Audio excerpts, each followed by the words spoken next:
خاندان اور خون کی پہچان۔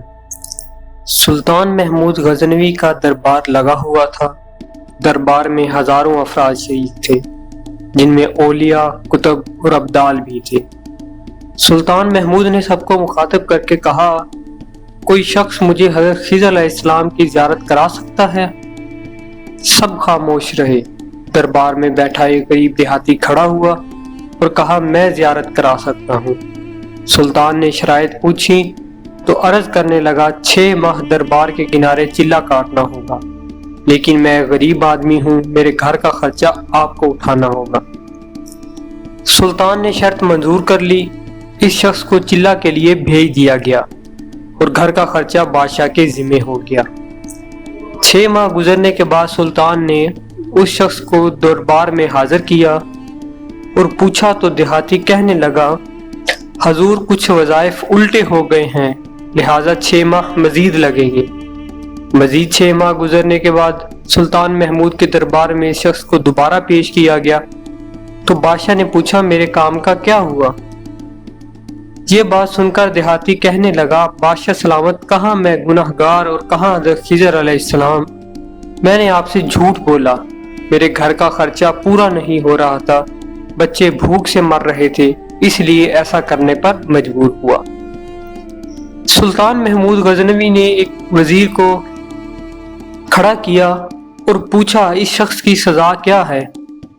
وزیر نے کہا، اس شخص نے بادشاہ کے ساتھ جھوٹ بولا ہے، لہٰذا اس کا گلا کاٹ دیا جائے۔ دربار میں ایک نورانی چہرہ والے بزرگ تشریف فرما تھے، کہنے لگے، بادشاہ سلامت، اس وزیر نے بالکل ٹھیک کہا۔ بادشاہ نے دوسرے وزیر سے پوچھا، آپ بتاؤ۔ اس نے کہا، اس شخص نے بادشاہ کے ساتھ فراڈ کیا ہے، اس کا گلا نہ کاٹا جائے بلکہ اسے کتوں کے آگے ڈالا جائے تاکہ یہ ذلیل ہو کے مرے۔ ایسے مرنے میں اسے کچھ وقت لگے۔ تو دربار میں بیٹھے اس نورانی چہرے والے بزرگ نے کہا، بادشاہ سلامت، یہ وزیر بالکل ٹھیک کہہ رہا ہے۔ سلطان محمود غزنوی نے اپنے پیارے غلام ایاز سے پوچھا، تم کیا کہتے ہو؟ ایاز نے کہا، بادشاہ سلامت، آپ کی بادشاہی سے 1 سال ایک غریب کے بچے پلتے رہے، آپ کے خزانے میں کوئی کمی نہیں آئی اور نہ ہی اس کے جھوٹ سے آپ کی شان میں کوئی فرق پڑا۔ اگر میری بات مانے تو اسے معاف کر دے، اگر اسے قتل کر دیا تو اس کے بچے بھوک سے مر جائیں گے۔ ایاز کی یہ بات سن کر محفل میں بیٹھا وہی نورانی چہرے والا بابا کہنے لگا، ایاز بالکل ٹھیک کہہ رہا ہے۔ سلطان محمود غزنوی نے اس بابا جی کو بلایا اور پوچھا، ہر وزیر کے فیصلے کو درست کہا، اس کی وجہ مجھے سمجھائی جائے۔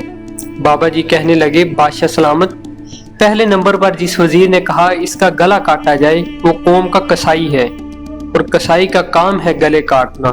اس نے اپنے خاندانی رنگ دکھایا، غلطی اس کی نہیں آپ کی ہے کہ آپ نے قصائی کو وزیر بنایا۔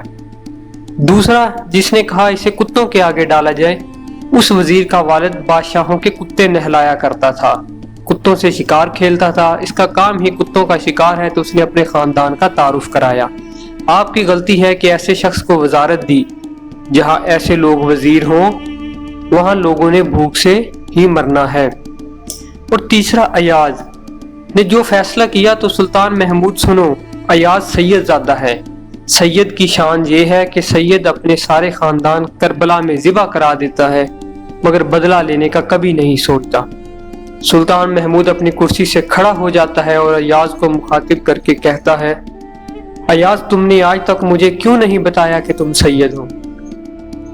ایاز کہتا ہے، آج تک کسی کو اس بات کا علم نہ تھا، لیکن آج بابا جی نے میرا راز کھولا، آج میں بھی ایک راز کھول دیتا ہوں۔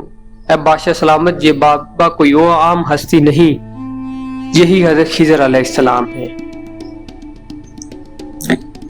دوستو، اگر آپ کو ہماری ویڈیو پسند آئی تو مزید اچھی سٹوریز اور ویڈیوز کے لیے ہمارے چینل کو سبسکرائب لازمی کریں۔ شکریہ۔